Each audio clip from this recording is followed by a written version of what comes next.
Hello, this is Smislav the Slayer. I'm going to be doing another live Blitz chess commentated game. And start off with the English, I guess. That's what you do. It's transpose to the English. He plays d6. I'm going to go ahead and play d4. The idea of transposing into the Muratsky bind, I think is what you call it.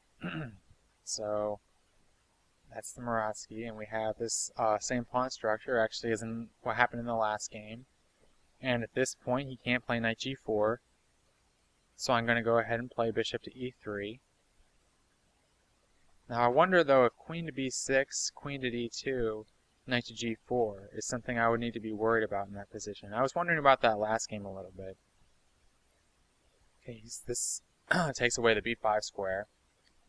Now I think if you remember last game, he started playing things like queen a5 at this stage, and I think that was not good, because I think he really did need the a6 pawn push to prevent knights from getting to the b2 pawn, or b5 square, excuse me. So anyway, now he castles. And also I'm a bit low on time, so I should probably just play some simple moves here. I'm gonna play a3. I just like that move, especially in a blitz game. You just sort of shore up some stuff. You don't have to constantly think about things. And queen d2, so you gotta make sure the e4 pawn is good. Rook c1. Yeah, rook c1. Maybe rook d1. Okay. If he plays e5, that's fine with me. And if he plays bishop e7, I just play f3. Yeah, that's fine. I'm not sure I like this plan of his at all. Play rook to d1, bishop to f1, maybe queen to f2, attacking this b6 pawn, with also knight d5, knight a4 possibilities. And his break here would be b5. d5 break is going to be very difficult for him. And almost in a lot of cases. Attacking this c-pawn is going to be difficult for him too, because he really wants his bishop on e6. It's sort of a foolish plan of his to, okay. The c5 square. I'm wondering, I think I'll allow him to play knight c5 and then just play b4 to bump it off. And stick with my original plan then. Queen f2. Oh, okay. Well, that changes things. Slightly. I think I can win the exchange back, though, pretty quick here.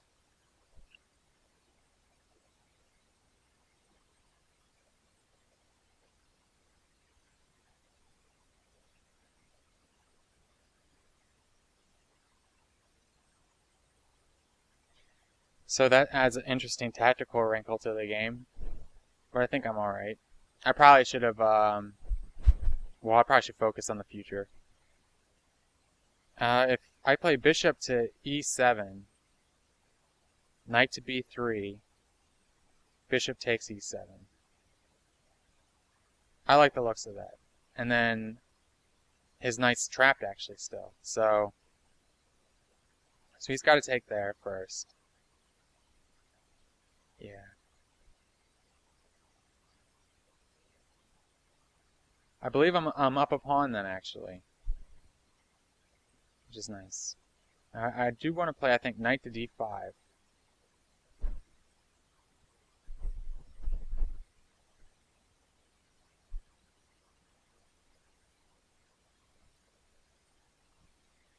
Now, I've got this a6 pawn. It is opposite colored bishops, which is definitely something you want to be wary of. Okay, rook a8. I think I play b5 because I don't want to lose this a pawn. Actually, I'm almost even in time now, so I can slow it down quite a bit. I actually made up quite a bit of time there. I guess, yeah, right in those last couple moves, I was moving kind of instant move. That's another good thing to keep track of while you're playing. It's just where you spend your time. I think I spend most of mine in the beginning when I just ramble on for a long time. But,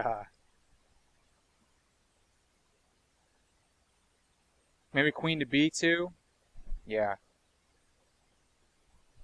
I definitely think queen to b2, and then we can add in, ooh, no, because a queen to a7 check. Well, okay, gets tricky, huh? Ooh, and bishop to e3. That's a very tricky move. I think queen to b2 actually does work, because if queen to a7 check, just king f h1, and the rook's still under attack. So it's not like he can do it's not like he can take the bishop. But that's really close. Really tricky stuff here. And I think, ooh, I can't even play rook to c1. That's rough.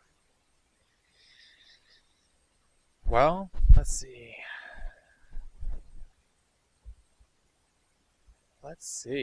His c-file control is pretty hard and difficult to deal with.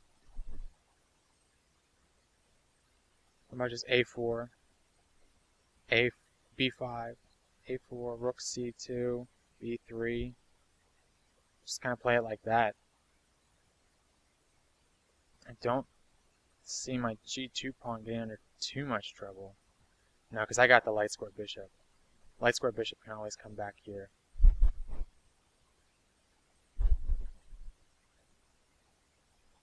I do need to make sure I'm on this rook, though, because he still has this check takes. So if he moves his rook to here or something, I have to deal with that. Maybe bishop f1. Maybe bishop to f1 right away would have been the best move to play. It also gives me a little bit of a move. Ooh.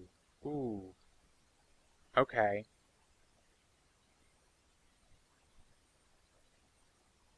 Alright. It's getting tricky still.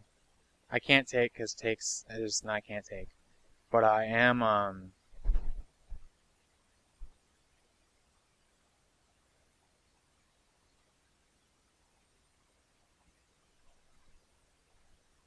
go ahead and do this. I get the c-file now. I think that was definitely a mistake on his part. And he's king. He's got the checkmate thing. So now, with the queens off the board, things get a lot nicer. Or I don't know if that's the right word, but things are better for me now. Life is good now.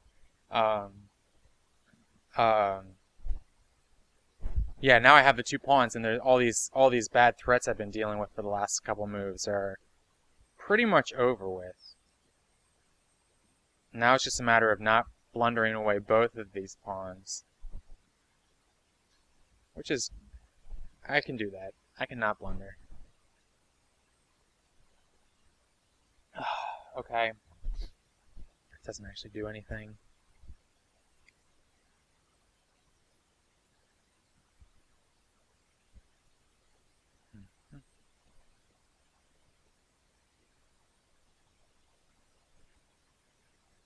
Just want to get this bishop here just to get protection. There's no need to have it out there anymore. That's fine. I do kind of want to get my king in the center, but I can play g4, king to g2. Take it nice and easy. With these two passed pawns, usually even opposite color bishops endings are not drawn. Okay, good.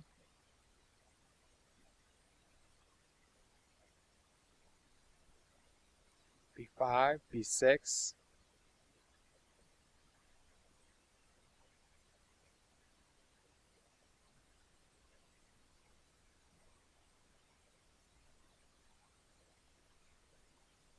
Now it might be drawn. We'll have to see.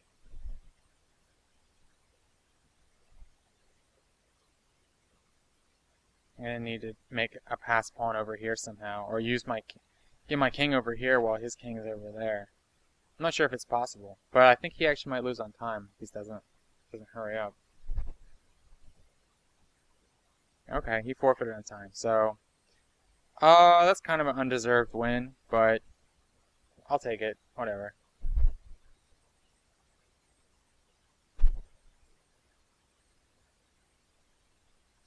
So, that I should have played rook to A1 right here, not A5. This is a good tactical pattern to remember in these kind of endings. Is you don't want to get your pawns like this because then his bishop can come there and cause you some win one of the pawns. Yeah, and then it's a drawn ending.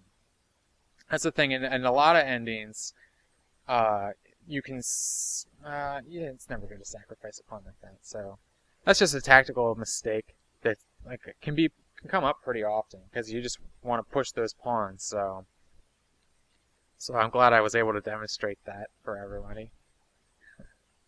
And here, giving up the c file was definitely not the way he wanted to go. That was just I'm not exactly sure what he could have done. I would think maybe rook c2 would be a good move. Though even that, I mean, it's just yeah, rook c. I don't know. I'm not sure. Rook c2, something like that. I don't know. And then in the beginning stages, I think he just there was an interesting tactic here, where I was able to win a pawn. I think the b6 pawn. So that was a good plan, I think. Maybe I could have executed it a little bit better, but yeah, he's got his two weak pawns here on d6 and b6, and the d6 pawn is actually pretty tough to attack, but the b6 one, or I guess it's easy to attack, but it's easy to defend as well. The b6 pawn is actually pretty difficult to defend, and with his bishop here instead of on e6 or d7 even, his b5 pawn push is not nearly as effective, and this c4 pawn is way stronger than it ought to be. Like usually, this c pawn should be weak to counteract for this b6 and d6 pawn being weak. But in this position, his bishop move sort of allowed my c pawn to just be really, really strong. Like he can't actually ever capture it now, or at least it'll take him a lot of moves. Unless he reroutes his bishop to here. So I mean, he'd have to play, which basically gives me two free moves, because he had to play c8, bishop c8, and then bishop e6. But other than that, my c pawn is completely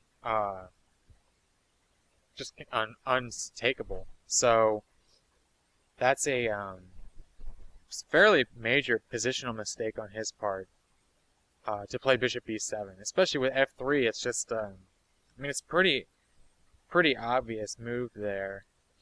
So I'm not sure what I think maybe he was sort of on that, he had a plan coming into the game, or this is just his setup he likes, and he's not really flexible enough with it. So anyway, I should probably that seems pretty good for the analysis. So thanks for watching.